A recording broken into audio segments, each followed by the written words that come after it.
I think if you're following the words, the singing that people would be destroyed completely, well, that I hope we feel uncomfortable with that to some degree, but at the same time, we want evil to be taken away from this world. And in that psalm, it's interesting that it asks God to send his storm so that they would seek him, so they would be humbled and seek him. Now, we're going to look at Judges chapter 7, but before we do that, let me introduce it in this way. I think the book of Judges is just a great book for our time. I take a great interest in the news and everything, and I try not to get too bothered about it.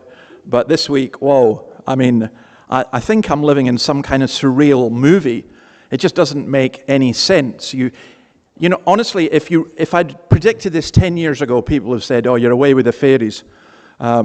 But for example, just list some of the things this week. A well-known commentator in the United States, Candace Owens, now thinks that Charlie Kirk was pursued by the agents from the Matrix, and he was really a time traveler.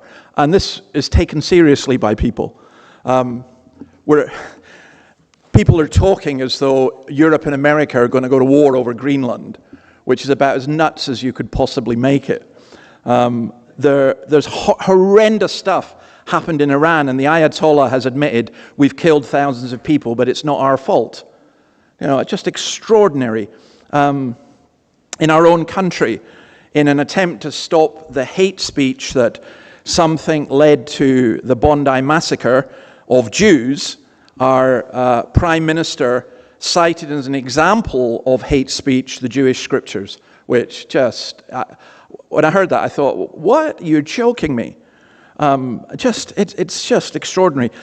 This week, just more locally, I was really sad to see one of the shops in Beaumont Street closing, and the woman gave her reasons, and it was very, very sad. I think for some of us as well, that's the kind of bigger picture. We don't really bother with that, but some of you will this week have heard bad news. Some of you will have heard good news. Some of you will be...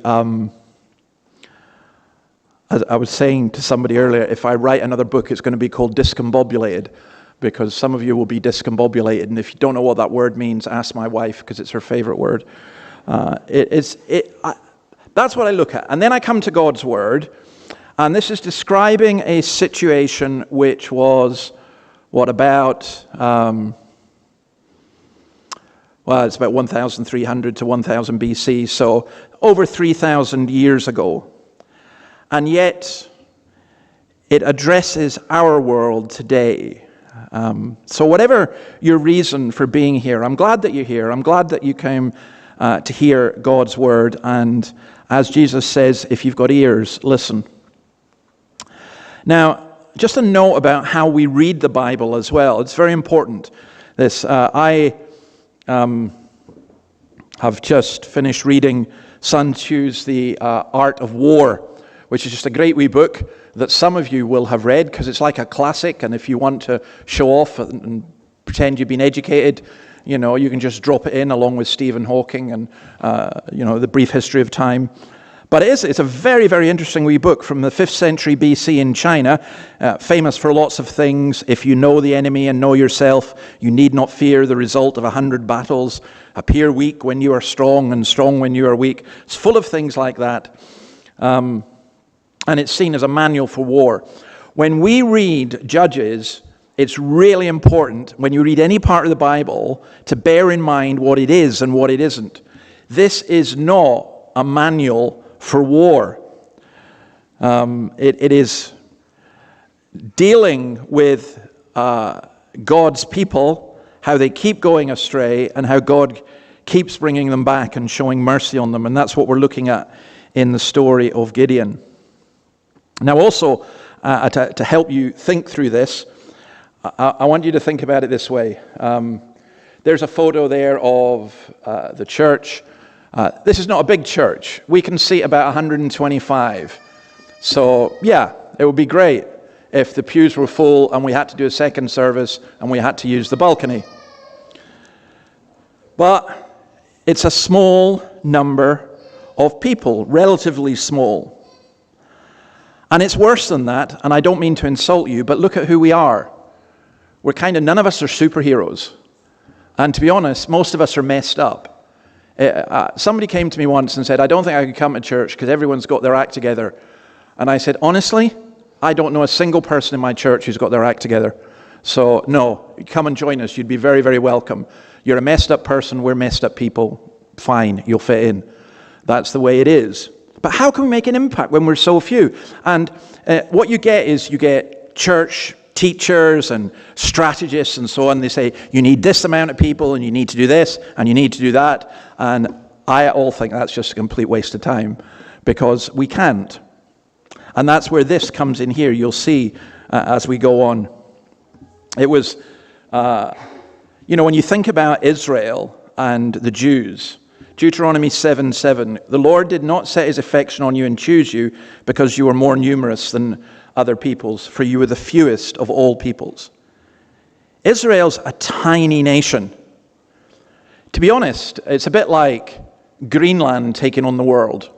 It's tiny.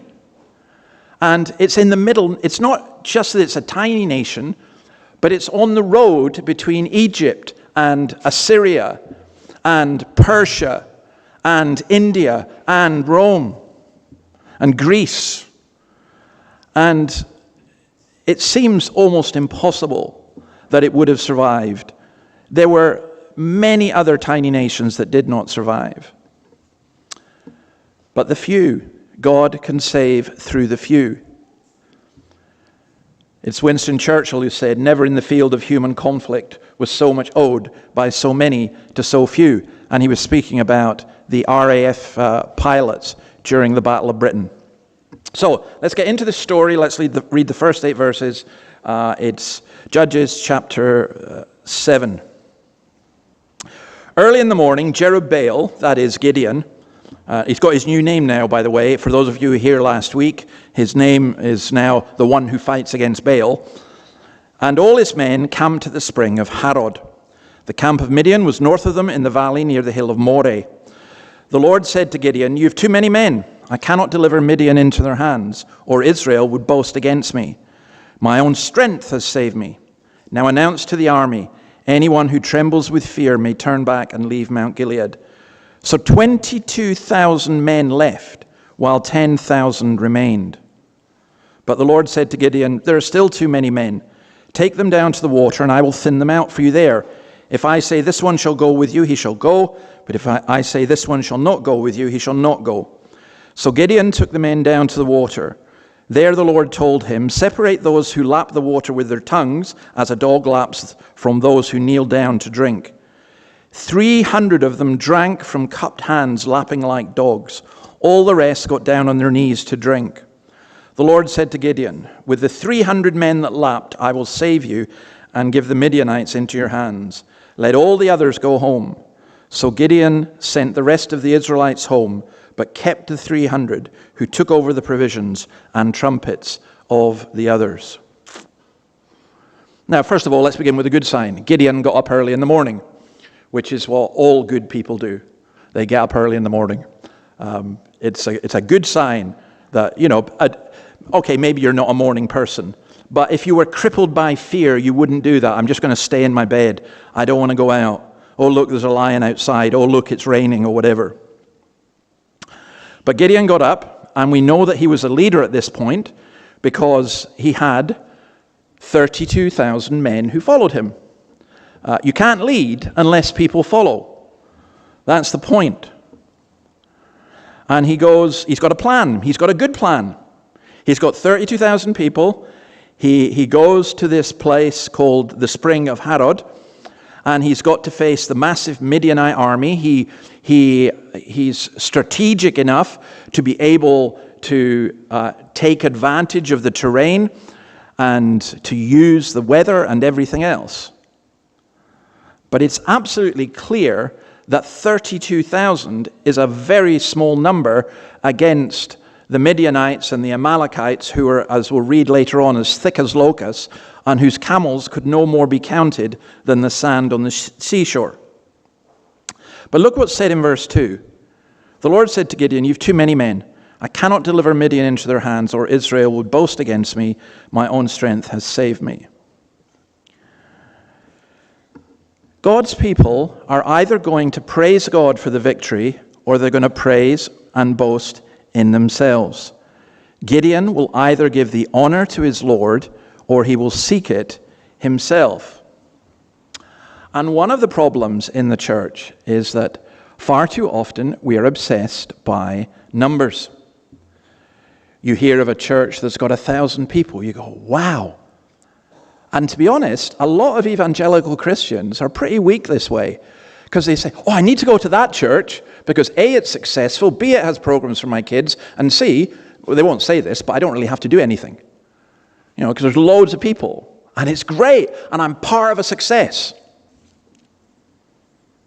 And glory, I think, very often, I'm not saying all big churches are bad, they're not. But it's really, really hard to be what's perceived to be a successful church and not to take glory to yourself. Why? Because people come and say, can you write a book? People come and say, can you tell us what your plan is? Can you come and guide the rest of us with your wisdom? And if you were honest, you would say, I haven't a clue. God did it, and there's not much I can help you with.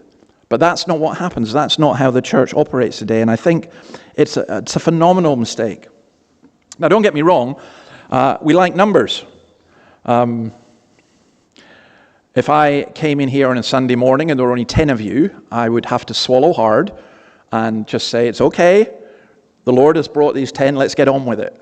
Because it would be discouraging. That's why Hebrews says, let's not give up meeting together, so that we encourage one another all the more. But I can tell you this, that you learn not to depend on numbers if you've experienced any kind of Christian renewal.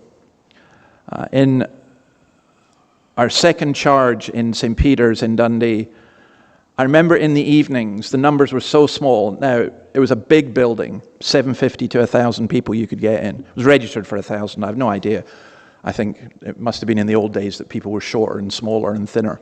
But, you get 750 people in. And I'd look at it on a Sunday night and be single figures. And they'd be dotted around the pews. And being Presbyterians, most of them would be towards the back. And it was so depressing. And we thought about stopping the evening service, and the only reason we didn't was because there were people who were on shift work who came at night who couldn't come in the morning.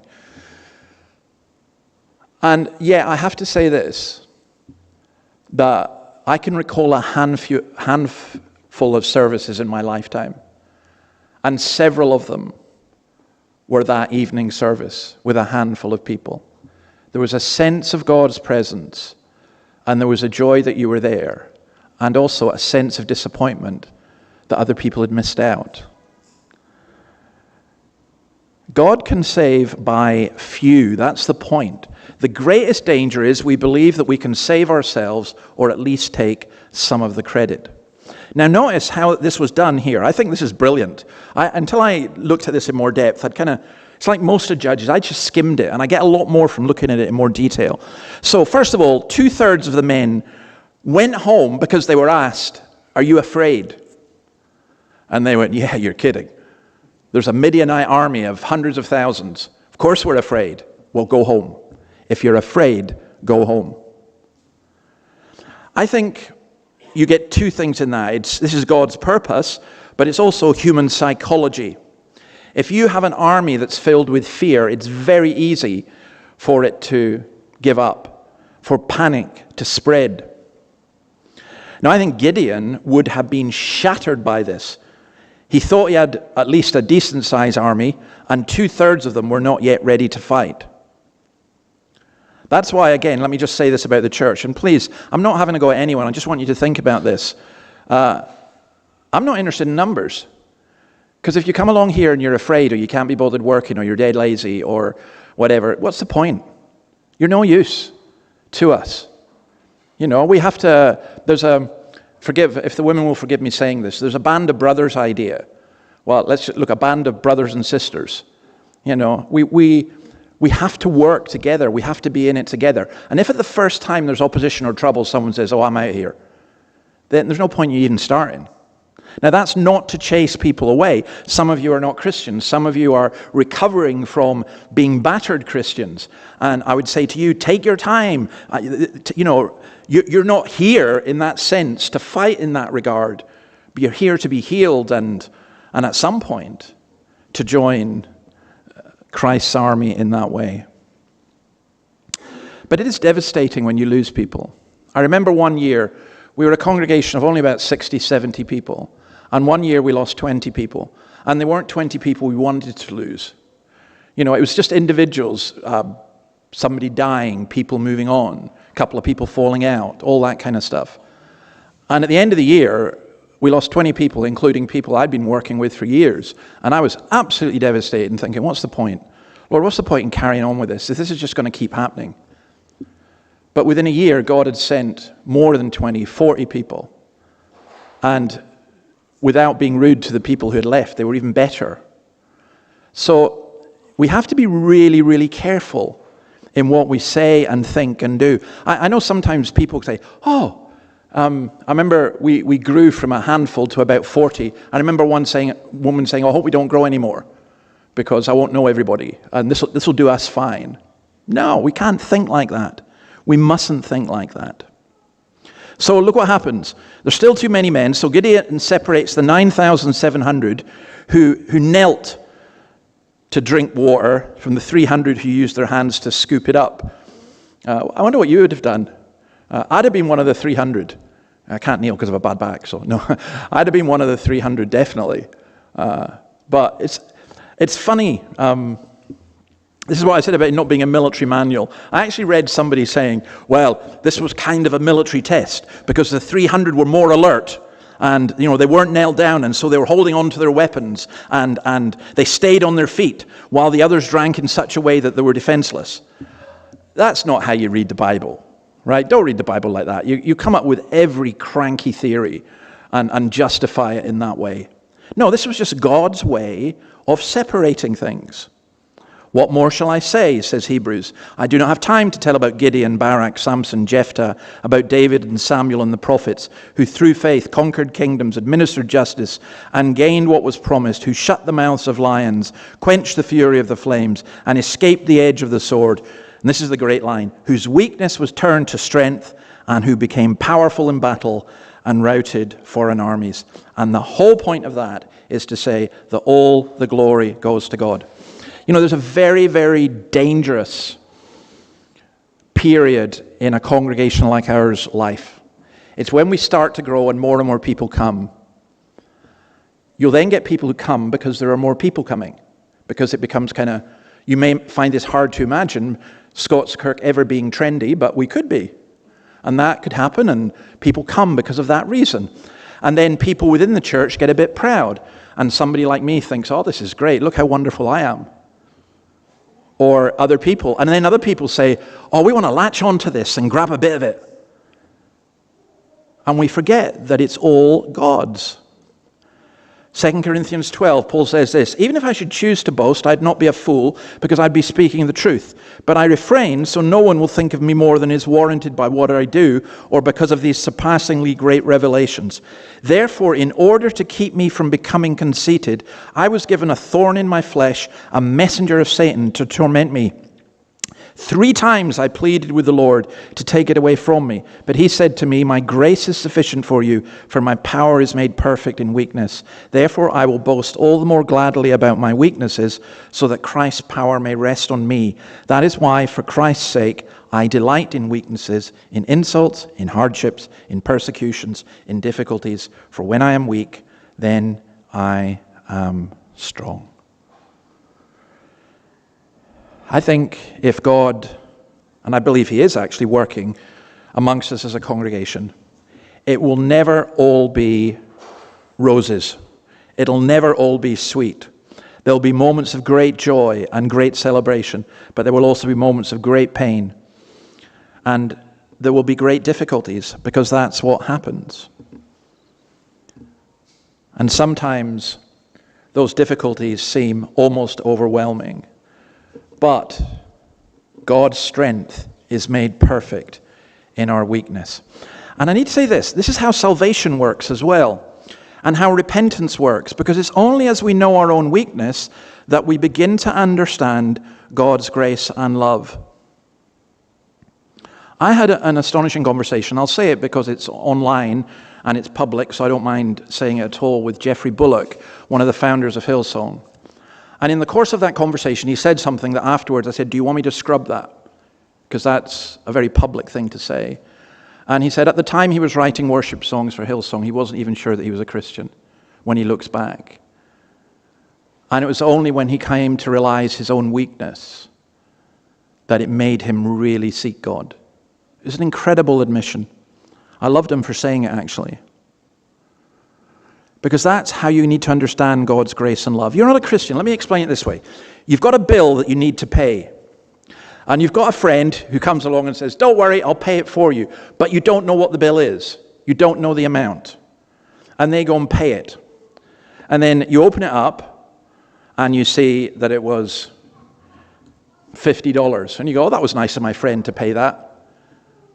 But maybe you open it up and it's $50,000 and he's paid that. And you go, I mean, I'm telling you, you're going to react differently. Of course you're going to react differently.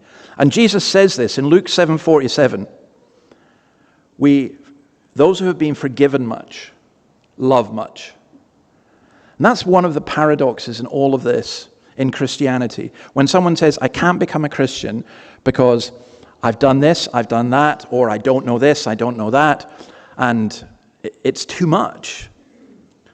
But the beautiful thing is that because you've done all these things, you realize how much God has done for you. My Aunt Helen died this week, and I've just watched her testimony on YouTube again. And I knew that she was messed up, and she admitted she was messed up. But her experience of the love of God was really quite astonishing. And I'm not saying, look, go out and sin so you can experience the love of God, but I am saying there is nobody who sins who's beyond that love. And I think there's a great principle here in terms of Christian growth. We become angry and we become afraid. I think it's Keller who points this out, if I remember rightly.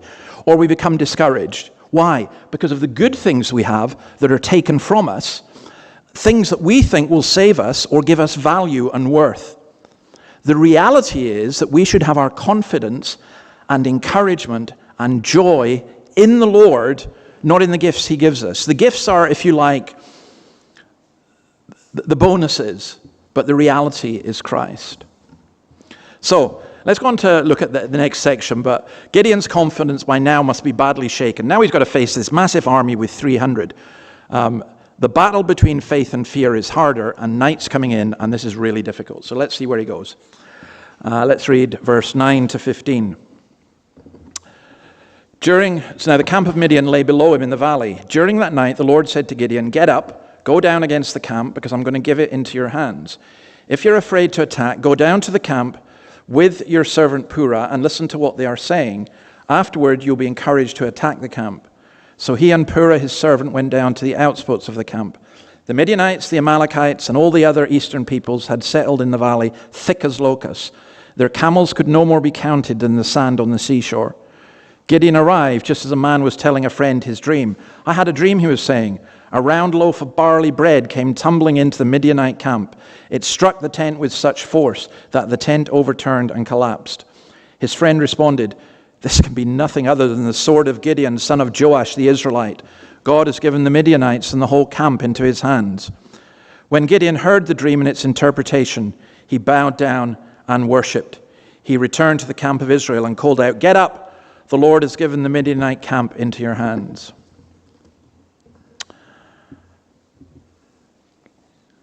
The bit that gets me about this is a couple of pagans having a dream that encourages Gideon.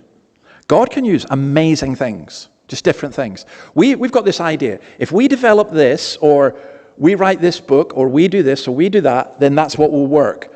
But God can use the most incredible things in some ways. I think of how my sister was converted. Partly through a non-Christian song as well as through Christian sermons. Or I think of how a friend, Nathan, who was a Hindu, he tried to read through the Hindu scriptures. His father was a Hindu professor. He got really stuck, and he ended up joining a cult. And it was through the cult that he was converted. And when he was converted, he knew it was wrong. It was a cult. God can use all different kinds of things. And Gideon needed something. He needs assurance. Now, look what the Lord says to him. He doesn't say, hey, it's okay, I'm with you, get on with it. He says, I want you to go down the hill. He's up a hill, up a mountain really. I want you to go down, see that vast army? I want you to go down there. Now, I hope all of you will understand this cultural reference. If not, your task this week is to go home and watch all 3 of the Lord of the Rings films, but especially the last one. Because it's the scene, this is the scene in Lord of the Rings at the end where Sam and Frodo are crossing the plains of Mordor towards Mount Doom. And some of you are going, what is he talking about? And others of you are going, yeah, I remember that. Oh, it's just awesome, that scene. And it is awesome, that scene, because it's filled with orcs. Again, if you don't know what orcs are, you need to get enlightened. And it's filled with orcs and thousands of other troops. And it's impossible. These 2 wee midgets, these Scottish hobbits, because they do speak with Scottish accents, they're crossing Mordor, to Mount Doom. I mean, the whole imagery, and it's dark and terrible and everything else. That's where they've been sent. Gideon, the Midianites, and their allies seem like locusts. They've so many camels they can't be counted. And it's so discouraging. And again, I want us to look at our situation realistically. I'm so tired of people coming and saying, David, revival's just around the corner. Or, God's going to do this, or whatever. We haven't a clue what God's going to do. And as I've told you this before, I used to have a poster, which I did like. I got rid of it eventually because it was a bit negative, on my wall in university, which said that, I was sad and miserable, and people told me to cheer up because things could get worse. So I did cheer up, and things did get worse. That can happen very easily and very quickly. We're in a situation here that with some, there's real hostility towards God. But I think far worse than that, there's just indifference. Most people don't care. Your neighbors couldn't care 2 hoots that you came to church today. They don't care. And I think that in very many ways is just discouraging. You think about your neighbors, your family, and the wider culture. There's an amazing incident on the BBC, look it up, with a rapper called DC3. Now, okay, we're all into rap, but DC3 is apparently, I don't know this scene at all, he's a Christian rapper, he's got 1 million Instagram followers, he's called Daniel Changeri, he's only 18 years old, and this BBC, he's won a Mojo or something, and this BBC interviewer was interviewing him and said, who are your big heroes? And he said, Santan Dave, Kendrick Lamar, I'm going, who are these people? But, and most importantly, he said, Jesus Christ. And the presenter, Geeta Guru Murphy, went, and it was either a hiss or a sharp intake of breath. Either way, it was just as bad. Mentioning Jesus on the BBC as your hero, that's ridiculous. Well, that is evidence of some of the cultural hostility that exists. Anyway, what does Gideon do? They crawl to the edge of the enemy camp, and in the stillness of the pre-dawn, they're able to hear a conversation between 2 of the enemy soldiers. You may wonder, how is that possible? If you've ever been in a big area where there's mountains and valley, voices carry, especially during the night. They have a dream. And this dream tells us 2 things. Firstly, they're afraid of Gideon. Well, firstly, actually, they'd heard of Gideon. And secondly, they're afraid of him. This loaf of barley knocking down a tent. Dreams fascinate me. I'd rather not have most of the ones that I have, but this dream of a barley loaf knocking down a tent. And the whole point of Gideon hearing this is for him to realize that the things that are opposed to us are not as strong as they seem. The Midianite soldiers with all their armor, the orcs with all their threats, they're actually quite scared. So in 2 Kings 6, there's a story of Elisha. When the servant of the man of God got up and went out early the next morning, an army with horses and chariots had surrounded the city. "Oh no, my lord, what shall we do?" the servant asked. "Don't be afraid," the prophet answered. Those who are with us are more than those who are with them." And Elisha prayed, "Open his eyes, Lord, so that he may see." Then the Lord opened the servant's eyes, and he looked and saw the hills full of horses and chariots of fire all around Elisha.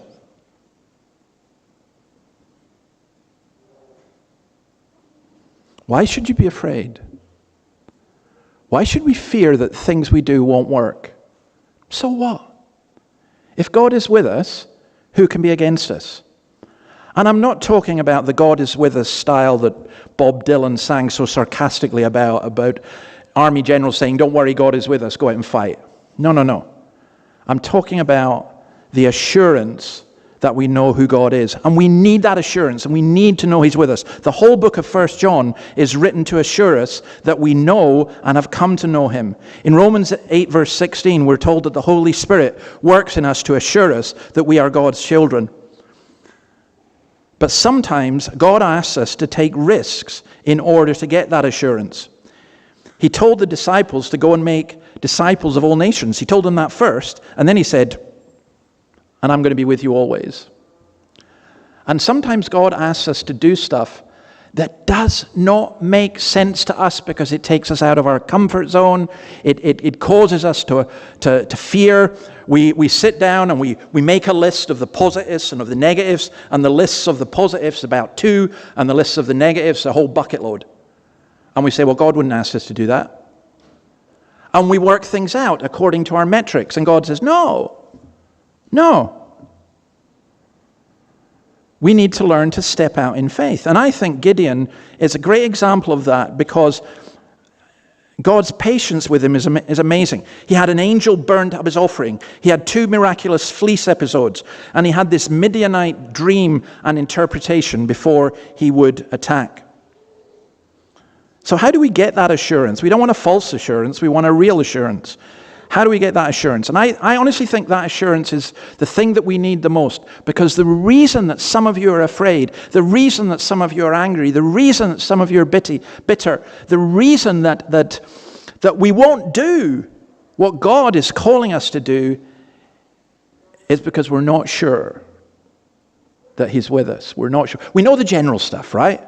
We can repeat the theology. We could pass an exam at Moore College. But that's not what we need. We need that assurance. And how does he assure us? I think he assures us from his word. Maybe this is not you, but I'm astounded at how many times I've sat in a pew or I've preached from here, and even the words that I'm preaching, I'm going, oh, that's what I need to hear. That's what I need to hear. The answer is from his word. Secondly, it comes from his people. God's people encourage one another and help one another. We need to be people like Barnabas.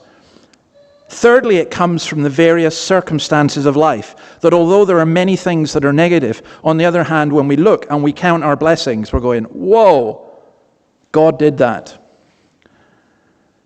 And I'd also argue that it comes from the Holy Spirit, and I'm cautious about arguing that because far too many people confuse their feelings with the Holy Spirit. So we need to think about that. But look, God can use and does use almost anything. And it's that assurance that leads to real praise, and it leads to a real radical obedience to him. We can obey because we feel guilty. We can go out. We can be like the 22,000 soldiers who are afraid, but will still go out because everyone else is doing it, and we've been called to do it, and so on. But the real value of Christians who have an assurance that God is with them, whatever.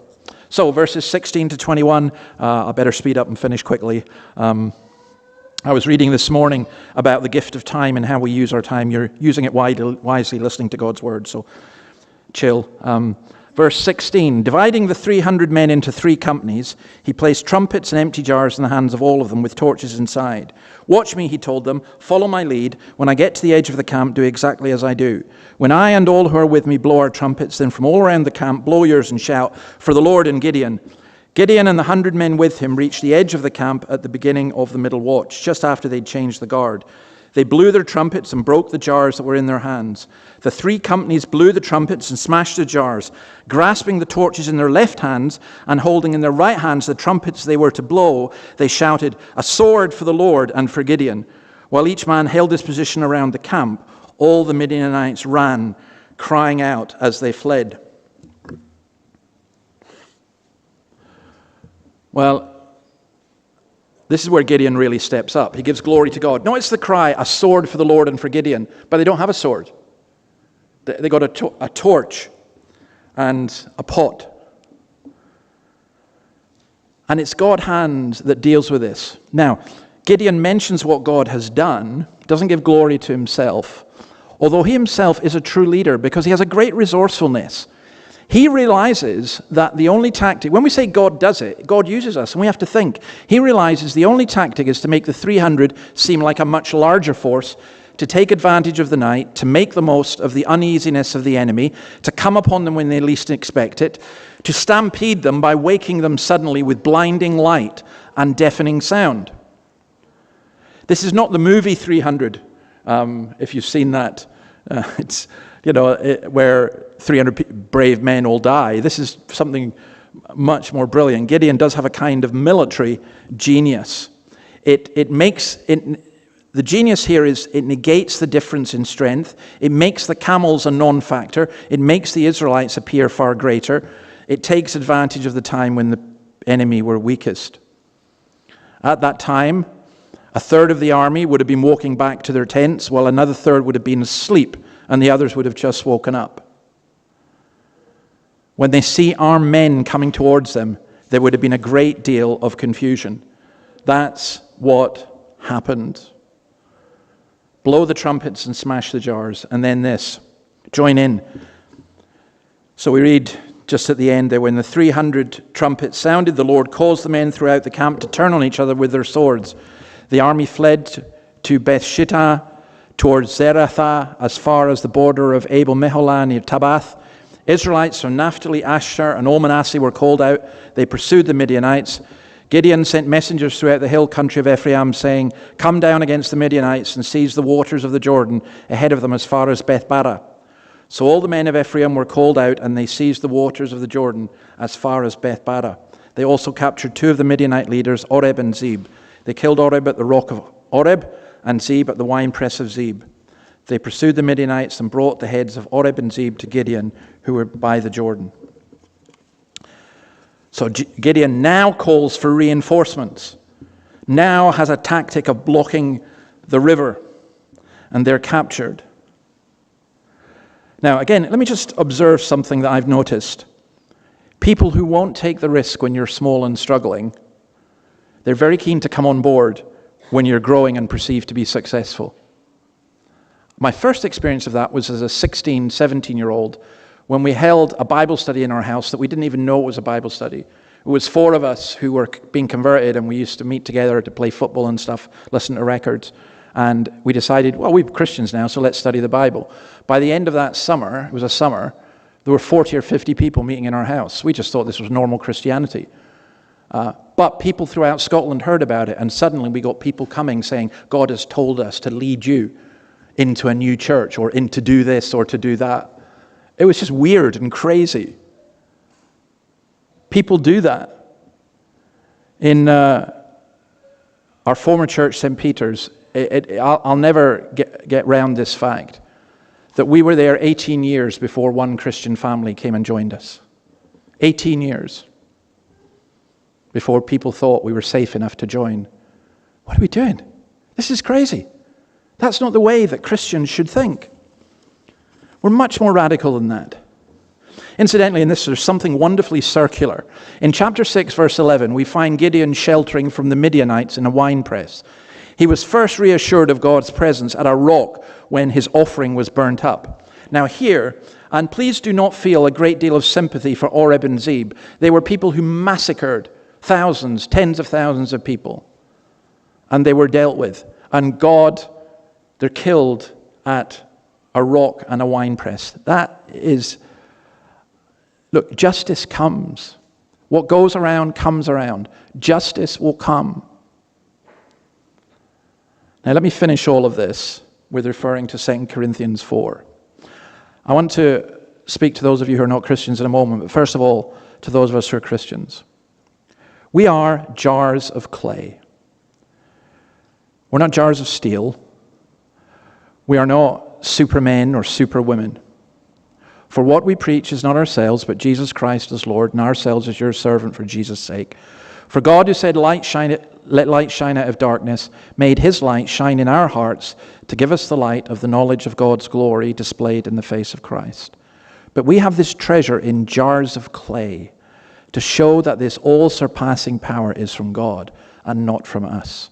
We are hard-pressed on every side, but not crushed, perplexed, but not in despair, persecuted, but not abandoned, struck down, but not destroyed.